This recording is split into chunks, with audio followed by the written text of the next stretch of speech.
So now that we're in a new era and we have these texts, why can't we just pick a little bit of Bhagavad Gita, pick a little bit of Patanjali, and figure out what's convenient for us and fit it into our life? Can we still be yogis and do yoga like that? You can do anything you want. We have the human form of life, and we have free will, and we have agency to make our choices. The problem with our, modern day, I don't know if it's a problem, but one of the features of our modern day spirituality is precisely that we have all of this information now, which wouldn't have been the case in the ancient world. I mean, India, people may have had exposure to different traditions, but not on the vast scale that we have now. We have Taoism and Christian Gnosticism and all of these traditions. And our tendency is to do precisely that. But what usually happens is that we jettison anything to do with discipline and austerity and tapas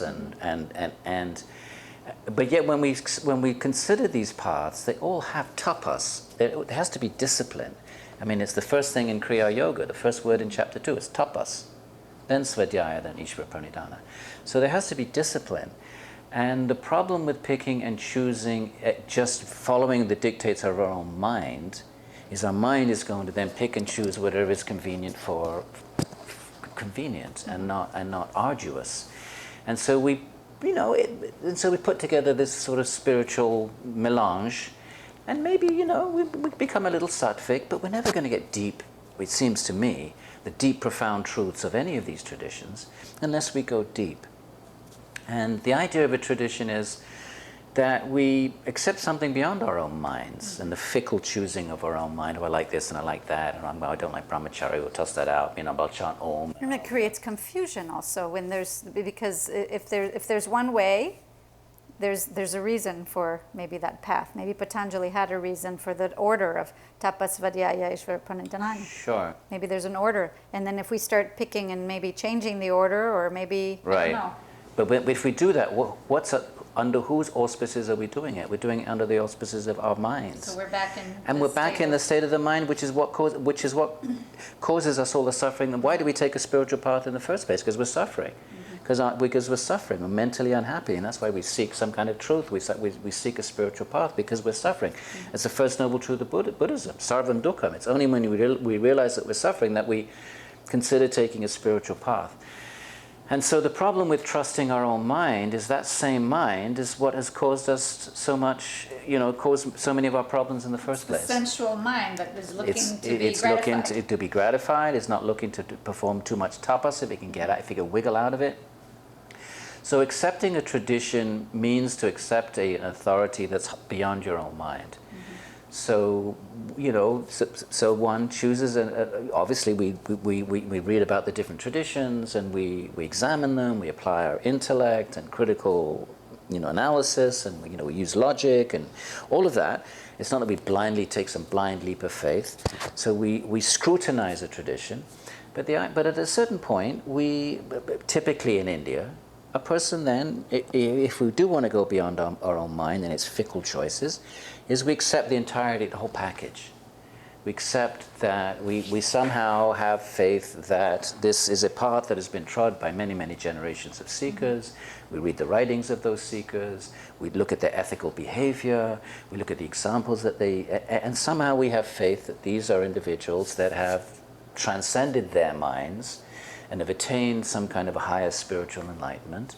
And rather than just picking and choosing and then according to the dictates of our mind, we accept them as our guides. And if that means austerity, and if that means following yamas and niyamas, we make that commitment. And that way, instead of jumping around, picking and choosing, cherry picking, it's better. It's good to do that, so we get a nice broad view of the landscape, the spiritual landscape. Also, because we generate respect. When you study different traditions, you realize they all have their coherent, their beautiful theologies, their attractive features. So we do all of that. But at a certain point, if you keep doing that, we're just jumping. It's just the mind just vrittying around. The whole point is to get beyond the vritties of the mind. So at some point, we have to locate our path, locate our teachers, locate our lineage, and then go deep. All the time, respecting everything else, but at some point find our path and go deep into that path and accept and accept a higher authority, accept the opinion of those who have trodden that path. We do that in every other walk of life. If you're walking on the Himalayas and just blindly go walking, you accept the trails of guides that have done it many times. We do that in every sphere of life. So why should the spiritual journey be any different? So picking and choosing might be okay for a neophyte, might be okay for someone that's wants a little spirituality but still has a lot of attachments in the world. Dip their toe in the ocean. That's fine, it's all good, because that little dip is still going to have nice, sattvic effects. But if you really want to attain the deep level truths of these traditions, then at some point you have to commit to the path and the whole package. And there might be also, like you mentioned in the beginning, perhaps the seeker is reading the Bhagavad Gita and maybe that does something, but then they read the Yoga Sutras of Patanjali and then that speaks to them, and maybe then you have to see, we have to taste the different kinds of food before you figure out which one is your favorite one and which one you want to splurge on. I want to eat pizza every day for the next 20 years for lunch. No. Yeah. But I think that, maybe that's a start when they're, picking. But then I understand your point that if you just commit yourself to one that maybe is the one that really speaks to you in the best way that you can understand, and really dive in, go to the deep end. And if that means accepting inconvenient things, rules and regulations, obviously we have to make a distinction between what was relevant in past times. Like, some rules and regulations, may not be relevant anymore. But that's when it gets tricky, and that's why it's important to have a lineage, because lineages are dedicated to preserving these ancient practices. But at the same time, there's lineages of teachers, and they have their communities, and they're also adjusting things according to time and place, while nonetheless preserving the core of those traditions. And so in India, you do tend to have these spiritual traditions of India tend to be lineage embedded, whether they're Shaiva, they're Vaishnava, they're Shakta. They tend to come in these lineages which gives some kind of security. There's something beyond just the choices of our mind. I mean, if you trust your mind, fine. I don't trust my mind at all, because I see how much trouble my mind is always getting me in. So I'm very happy to accept the minds of those whose minds are more controlled and who've attained states that I aspire for. So if they tell me don't eat this and don't do that, I'm very happy to follow that. I have faith in that. It all depends on how much faith you have in your own mind. If you have faith in your own mind, then why do you need to follow any path at all? Create your own path. Yeah, this is a way of, you have to be coachable too. So then your teachers can help you along your path. If you're humble. And then humility, of course, is a whole other thing. And humility is to recognize that we mess up all the time whenever we trust our own judgment. At least I certainly do. And humility is to recognize our own fallibility and to be open to the possibility that there are those who have gone before us that have surpassed the challenges that we're facing and attain some higher state of enlightenment. And they can hold our hand and help us along the way, perhaps. Yeah, and they are, and we examine their life. We look at their ethics. We look at their behavior. We make sure that that their lifestyle, their examples, they have to be absolutely exemplary. But the idea of then accepting that guidance, we do it in every other sphere of life. Of course, in the spiritual life, that can be open to incredible abuse, tremendous abuse, and we have no dearth of horror stories of guru-disciple abuse. So this is also another whole other area. So therefore, the yamas and niyamas are non-negotiable. Very important. Patanjali, non-negotiable. It's not so that someone becomes a guru all of a sudden can start compromising the yamas and niyamas in the name of some higher esoteric spirituality. That Patanjali is very clear about that these are non-negotiable. So we look at the behavior of those that pose as teachers, and it has to be absolutely exemplary. And so there's a checks and balance system in India. It's Guru, Sadhu, Shastra. That the guru has always, his behavior has always got to be confirmed by the shastra, by the text, like Patanjali, who says the yamas and niyamas are non-negotiable. Everybody has to follow them. So that's shastra, and there's many, many other shastra. So there's the guru, and then there's the guru, sadhu, and the shastra, the sacred text, and then the sadhu, which is the community of practitioners. They're all. It's kind of like a checks and balance system. When there's an ethical guru. It has to be. If the guru is not... Who's really following the text. The text. Like BKS Iyengar. Yes, but you have to be able to evaluate the guru from the text. That's part of your checks and balance system. And that guru is part of a lineage. That lineage will have a community. So if a guru starts acting in a questionable manner, then the community will perceive that. The guru is going to have peers. Okay, the disciples may be junior, but the guru should have peers, and those peers will start saying things. So in some ways, there's something of a checks and balance system. But we have nothing like that in the United States. Well, we could have that. Well, I think we do. Some of these lineages, yeah. I mean, some of the, it's only been 50 years. These gurus, these lineages were transplanted in the 60s.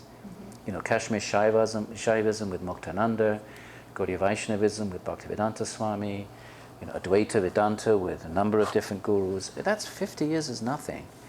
And it's true that these gurus came and they were just lone individuals, and they, in a sense, they extracted themselves from this checks and balance system, right? Because they came and their disciples didn't know anything about Shastra. So that, in the early days, they couldn't read Shastra and say, well, why is the guru doing this and that? It doesn't, right?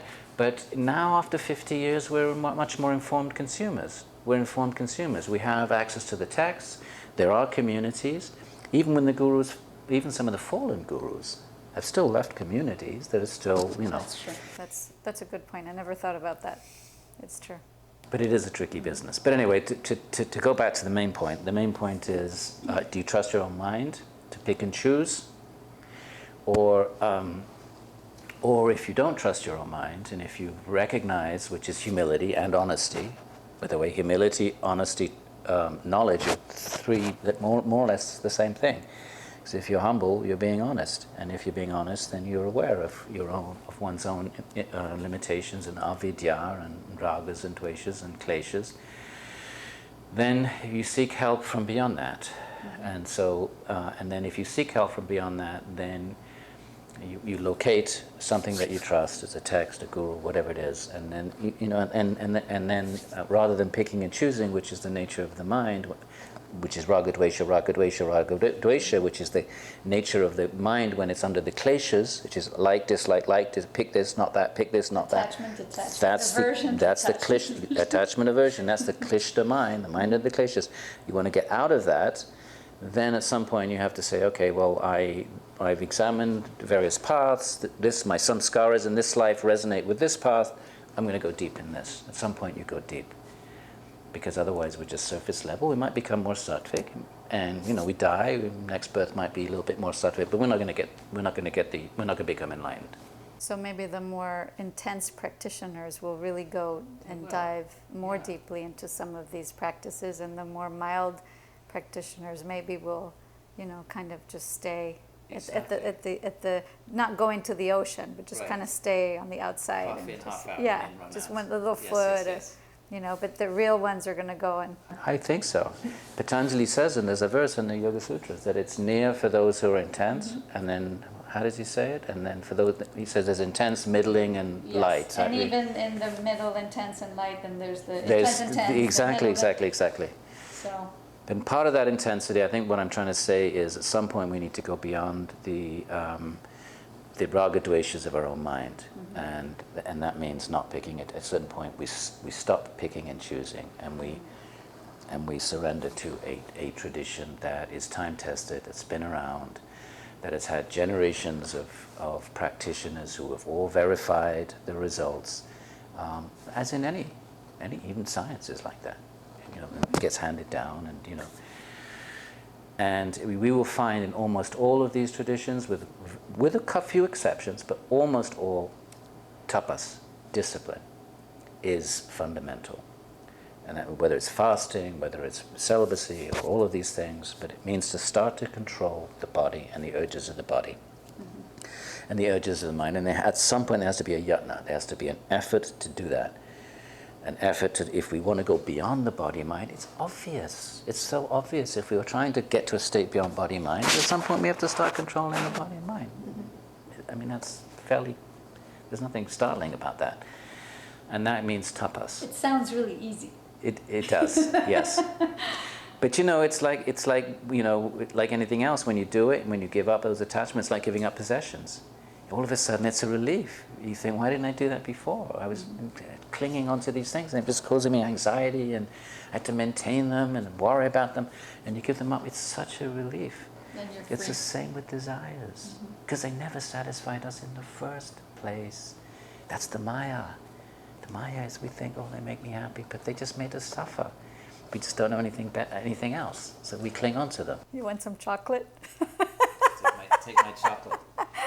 Well, thank you for holding my hand along these very difficult texts to understand, because you've been, you know, helping me along this path of understanding, and at least being more interested in looking at them, because they can be complicated, they can be a little bit scary, and really reaffirming and helping me to understand them with all the questions. So thank you. Well, thank you. Thank you for being my philosophy teacher.